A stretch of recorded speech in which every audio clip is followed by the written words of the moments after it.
We just saw Forza Motorsport, the behind closed doors demo. Ryan, what are your thoughts?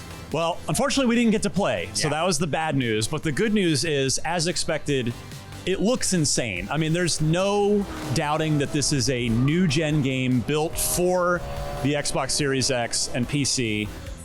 They have left the Xbox One behind, and really a lot of the, I mean, sure, there are obvious changes that you can see, but they said the like physics system, the tire contact, they have 8 points of contact per tire now instead of 1 like they used to have. The fidelity, I think it's the line. Yeah.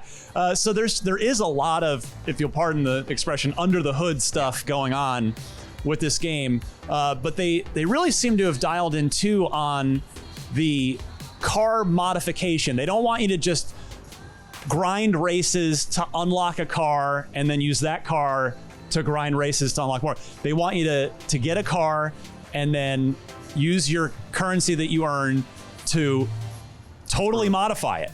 Yeah, whether you want suspension, tires and wheels, you know, there were like 6 different categories that I wrote down, and it looked like if you hit RB, there were more that we didn't get to see on the other end of the menu. So yeah, there's just, this is doubling down on the competitive aspect and the customization aspect, whereas, you know, Forza Horizon, which I'm so happy that more and more people have been getting into, it won IGN's Game of the Year in 2021. That is of course more of a casual social, not casual in the sense of that it's an arcadey game, but it's not meant to be as sort of hardcore of a competitive, like gearhead kind of car. It's more about the enjoyment of cars. Yeah. This has that, but it's more about the enjoyment of car modification and competition. So what did you think of it? Well, yeah, they also brought up something that I really liked: rewards for good driving. So like, yeah, you can ram your buddy or whatever, but you will get penalized for that in the form of how much money you earn, or just clean driving, right? So there's more of an incentive to just play the game well.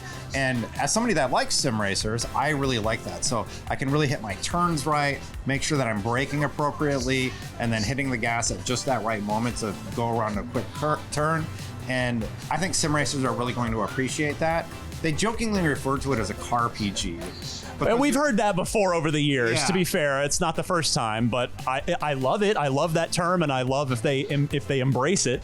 And we saw him driving around in a Z, right? And he was earning parts for the car, and said once you like unlock everything, you don't have to like buy it again. You just have everything available to you, and you can make like different types of build. Right. They encourage you if you want to take something off the car and modify the build to specialize, you know, to tweak to another specialty depending on what track you're on, you get the value of that right back.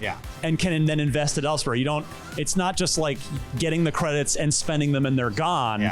They want you. They really want you to modify these cars, which I think is going to really actually fundamentally change the core gameplay loop of Forza Motorsport. Yeah, I think it's going to be, like you said, gearheads are super going to be into this aspect of the game, because they are going to be able to just dial in their favorite vehicle the they want to, and that's really exciting for me. And speaking of favorite vehicles, they've put out a decent list of cars on their site, but I asked them, well, with this being a new gen reboot, you know, we're leaving everything behind, technically speaking, like the engine and whatnot from the old game, and obviously it's not called Forza Motorsport 8, it's called Forza Motorsport.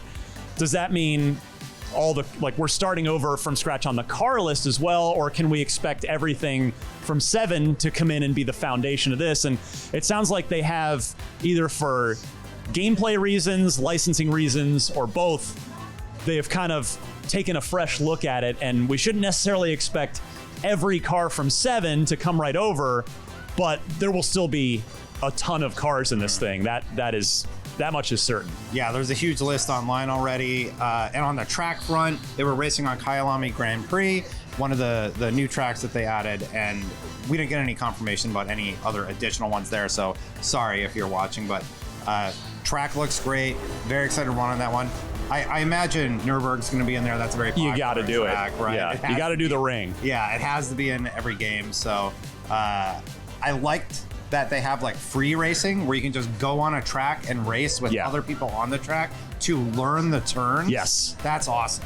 Yeah, and speaking of tracks, they did say that some tracks they've gone back out and laser scanned them again if the track itself has changed or if they just, wanted or needed sort of new source material to build it properly for the Xbox Series X. And I will say PC too, they really emphasized a lot that there's a heavy focus on PC in this game, which, the previous ones have come to PC, but they're really thinking about PC from square one on this, which they haven't always done before.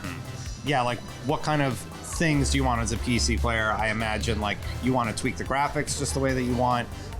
One question I didn't get to ask them though was about how they're handling ray tracing. You asked about performance. Yeah, I was just curious because this is a closed track, not the open world that Forza Horizon is. Would they, again, leaving Xbox One behind, would we be able to go, would there be a 120 frames per second option? And they actually gave good reasons why that will not be the case. It is 4K 60 locked on the Xbox Series X. For one, to level the playing field on when you're playing competitively. When you're playing multiplayer, you don't have one person that's seeing the game at 120 and another person at 60. So it'll be locked 4K 60 across the board. Same experience for everybody on console, which it makes sense. And the game's stunning. I don't think anybody's going to be complaining about 4K 60 on this thing. Did you catch what they said about multiplayer? Which piece? There were a few things. Can you share with the viewers about multiplayer? that piece. Yeah. Just that they, like you mentioned, free play mode back for multiplayer, and that even in the career mode, every single car you race will be a drive-atar from one of your friends. So which I know isn't like explicitly multiplayer, but it kind of is. So everywhere you go, there is that kind of a little bit of a social element to it. I know I get so many tweets every time a new Forza game comes out, whether it's Motorsport or Horizon, where people like with a smile on their face will tweet me like, "Oh, Ryan, your drive-atar ran me off the road." But it sounds like you were saying earlier from the tweaks they're making, the penalties that they're assessing for unclean driving, that your drive-atar isn't necessarily going to be a monster anymore. It's gonna adhere to the rules. Still be like you, but adhere to the rules a little bit better. Yeah, sim racing fans really like it when the online community has a clean race and you win by racing clean. Yes. Like those are the best races that you can have online. And they said they're really leaning into that with like a player feedback system. They're going to dive into it more later, but I'm very excited about that aspect that you're talking about. Now, even down to the drive-atars when you're offline. So that's great. Yeah, this game it just looks fantastic. We expected it was going to come out this fall. It is. It's October 10th, if memory serves. So Starfield, our fall for Xbox, we got Starfield on September 6th and Forza Motorsport on October 10th. Both next-gen only games. Microsoft has officially left the Xbox One behind. Pretty much everything first party from here on out is new gen. So fortunately, the Series X is now widely available, so it's you can get your hands on one if you want one, and Forza seems like a good reason to get your hands on one. I'm excited. You're excited. Let us know how you're feeling about Forza Motorsport in the comments below, and for more on all things video games, keep it right here at IGN.